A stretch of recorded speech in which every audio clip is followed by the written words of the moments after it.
O que acontece depois da morte segundo a Bíblia? Esse é um dos temas mais importantes e profundos da vida cristã, que define a nossa visão de mundo e a maneira que vivemos e agimos. Para onde vamos? Ficamos adormecidos? Vamos para o purgatório ou direto para o paraíso? Bom, hoje eu vou te mostrar exatamente o que a palavra de Deus revela sobre isso. Então vamos lá. A Bíblia diz em João 3,16 que Deus amou o mundo de tal maneira que deu seu Filho unigênito, para que todo aquele que nele crê não pereça, mas tenha vida eterna. Jesus Cristo, que é Deus, se fez homem e habitou entre nós e nos ensinou uma nova maneira de viver. Ele tomou sobre si todo o pecado da humanidade e foi morto brutalmente numa cruz, mas ressuscitou no terceiro dia, e todo aquele que se arrepender de coração e crer nele terá todos os seus pecados, maldades e injustiças perdoados, e terá uma vida eterna de paz, amor e alegria com ele no céu, após a morte.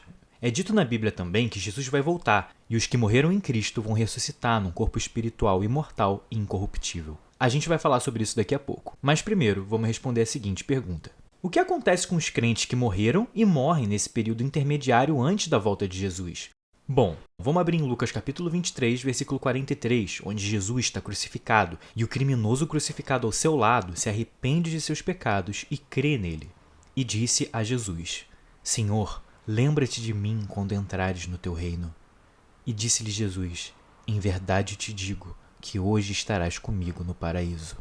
Aqui a gente pode ver o Senhor Jesus afirmando que aquela pessoa estaria com ele no paraíso naquele mesmo dia. Ou seja, já temos uma resposta. Assim que o crente morre, ele vai direto para a presença de Cristo. Existem outras passagens que confirmam ainda mais isso. Vamos abrir agora em 2 Coríntios capítulo 5.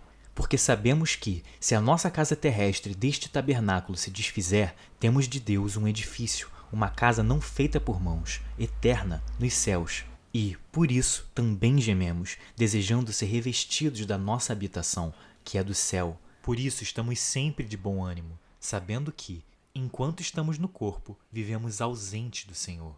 Porque andamos por fé e não por vista. Mas temos confiança e desejamos, antes, deixar este corpo para habitar com o Senhor. Ou seja, Paulo deixa explícito aqui que quando o nosso tabernáculo, que quer dizer corpo, onde habitamos no momento, se desfizer, ou seja, morrermos, vamos morar no céu. Complementando que quando deixamos o nosso corpo, vamos habitar com o Senhor. A gente também vê Paulo reafirmar isso na carta aos Filipenses, do versículo 21 ao 23. Porque para mim, o viver é Cristo e o morrer é ganho. Mas se o viver na carne me der fruto da minha obra, não sei então o que devo escolher. Mas de ambos os lados estou em aperto, tendo desejo de partir e estar com Cristo, porque isto é ainda muito melhor. Paulo, ao escrever para os Filipenses, expressa que por mais que ame fazer a obra de Deus e abençoar os irmãos enquanto na carne, ao mesmo tempo tem desejo de partir e estar com o Senhor Jesus, sabendo que isso é muito melhor do que estar nesse mundo. Essa frase demonstra que Paulo sabia que logo após a morte vamos direto para Cristo. E a gente vai estar totalmente consciente, em plena paz e alegria, aproveitando a sua gloriosa e maravilhosa presença. O mais perfeito de tudo isso é que esse paraíso, por mais que maravilhoso, ainda não é a recompensa final do crente. Vamos abrir agora em 1 Tessalonicenses capítulo 4. Porque, se cremos que Jesus morreu e ressuscitou, assim também aos que em Jesus dormem, Deus os tornará a trazer com ele. Dizemo-vos, pois, isto pela palavra do Senhor, que nós, os que ficarmos vivos para a vinda do Senhor, não precederemos os que dormem. Porque o mesmo Senhor descerá do céu com alarido, e com voz de arcanjo, e com a trombeta de Deus, e os que morreram em Cristo ressuscitarão primeiro. Depois nós, os que ficarmos vivos, seremos arrebatados juntamente com eles nas nuvens, a encontrar o Senhor nos ares, e assim estaremos sempre com o Senhor. Olha que sensacional! Paulo aqui diz que quando Jesus voltar, os que morreram crendo nele ressuscitarão e vão ser levados às nuvens para encontrar com o Senhor Jesus. Logo depois disso, os crentes que estiverem vivos também serão arrebatados junto com os que ressuscitaram. Só uma nota rápida. É importante deixar claro aqui que quando Paulo diz a palavra dormem, ele se refere ao corpo da pessoa que está morto, ou, mais carinhosamente, adormecido. Porque é assim que um corpo aparenta quando está morto, parece que está dormindo. Tá, mas como exatamente vai ser essa ressurreição? E como que vai ser esse nosso corpo? Ótima pergunta. Vamos para 1 Coríntios capítulo 15 e lá a gente vai achar a resposta. Nem toda carne é uma mesma carne, mas uma é a carne dos homens, e outra a carne dos animais, e outra dos peixes, e outra das aves. E há corpos celestes e corpos terrestres, mas uma é a glória dos celestes e outra dos terrestres. Uma é a glória do sol, e outra a glória da lua, e outra a glória das estrelas, porque uma estrela difere em glória de outra estrela. Assim também a ressurreição dentre os mortos. Semeia-se o corpo em corrupção, ressuscitará em incorrupção. Semeia-se em ignomínia, ressuscitará em glória. Semeia-se em fraqueza, ressuscitará com vigor. Semeia-se corpo natural, ressuscitará corpo espiritual. Se há corpo natural, há também corpo espiritual.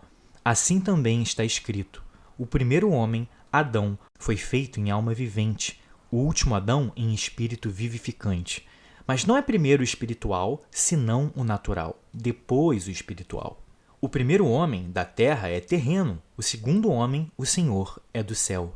Qual o terreno, tais também os terrestres, e qual o celestial, tal também os celestiais. E, assim como trouxemos a imagem do terreno, assim traremos também a imagem do celestial. E agora digo isto, irmãos, que a carne e o sangue não podem herdar o reino de Deus, nem a corrupção herdar a incorrupção. Eis aqui vos digo um mistério.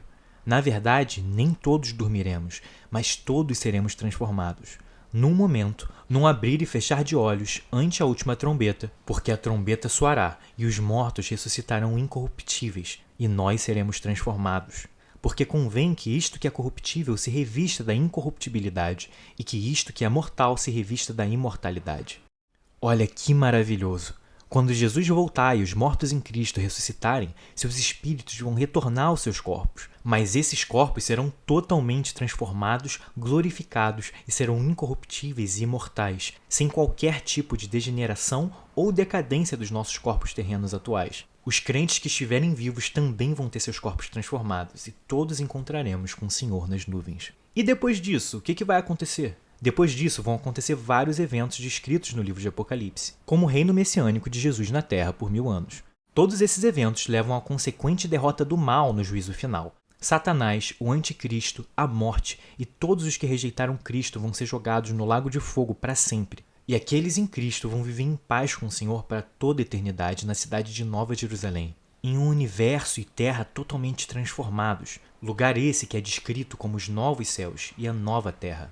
Em 2 Pedro, capítulo 3, lemos: Mas o dia do Senhor virá como o ladrão de noite, no qual os céus passarão com grande estrondo, e os elementos, ardendo, se desfarão, e a terra e as obras que nela há se queimarão. Havendo, pois, de perecer todas estas coisas, que pessoas vos convencerem santo trato e piedade, aguardando e apressando-vos para a vinda do dia de Deus, em que os céus em fogo se desfarão, e os elementos ardendo se fundirão. Mas nós, segundo a sua promessa, aguardamos novos céus e nova terra, em que habita a justiça. Ou seja, tudo que existe passará pelo fogo e queimará. Se literalmente ou não, isso cabe à interpretação. Mas o que podemos concluir é que tudo será transformado, e então virão os novos céus e a nova terra, onde viveremos com nossos corpos espirituais imortais e incorruptíveis na presença do Senhor para sempre. E isso sim é a recompensa final e eterna daqueles que creem no Senhor Jesus Cristo. E como serão esses novos céus e nova terra? Para responder isso, vamos para Apocalipse capítulo 21, onde o apóstolo João tem a visão de como serão os novos céus e a nova terra, assim como a cidade de Nova Jerusalém. E vi um novo céu e uma nova terra, porque já o primeiro céu e a primeira terra passaram, e o mar já não existe. E eu, João, vi a santa cidade, a nova Jerusalém, que de Deus descia do céu, adereçada como uma esposa, ataviada para o seu marido. E ouvi uma grande voz do céu, que dizia: Eis aqui o tabernáculo de Deus com os homens, pois com eles habitará, e eles serão o seu povo, e o mesmo Deus estará com eles, e será o seu Deus. E Deus limpará de seus olhos toda a lágrima, e não haverá mais morte, nem pranto, nem clamor, nem dor, porque já as primeiras coisas são passadas. Como é linda e perfeita a promessa de Deus para aqueles que creem nele e o amam. Na santa cidade de Nova Jerusalém, Deus habita com o homem, e lá existe paz e plenitude com a presença do Senhor para todo sempre. E não existirá nenhuma maldade, pecado ou sofrimento. Desfrutaremos dessa eternidade maravilhosa com o Senhor Jesus Cristo nessa cidade perfeita, que não necessita de sol ou de lua, porque a própria presença de Deus já ilumina tudo. Então, para concluir e responder a pergunta do começo, quando aquele que crê em Jesus morre, ele vai direto para a presença de Cristo no paraíso, onde existe plenitude, paz e alegria. É um lugar maravilhoso de espera para a recompensa que está por vir. Na volta de Jesus, aqueles que estavam com ele no paraíso voltam aos seus corpos e ressuscitam, porém com corpos transformados, revestidos de incorruptibilidade e imortalidade, e voltam para Jesus nas nuvens, junto com aqueles que estavam vivos em sua volta. Em algum momento, dentre os eventos descritos em Apocalipse, também vai haver uma grande renovação no universo inteiro, e dos céus virá a santa e perfeita cidade de Nova Jerusalém, onde Deus limpará toda lágrima, e não haverá mais sofrimento ou morte. Lá, Deus vai habitar com a gente e vamos viver servindo o Senhor em alegria, paz e plenitude para toda a eternidade. Se você gosta de vídeos assim, curtos e explicativos sobre a Bíblia, já se inscreve no meu canal que eu ainda tenho muita coisa legal para te mostrar. Eu também te deixo um convite para você assistir os meus outros vídeos. Se você curtiu esse, eu tenho certeza que você vai curtir os outros também.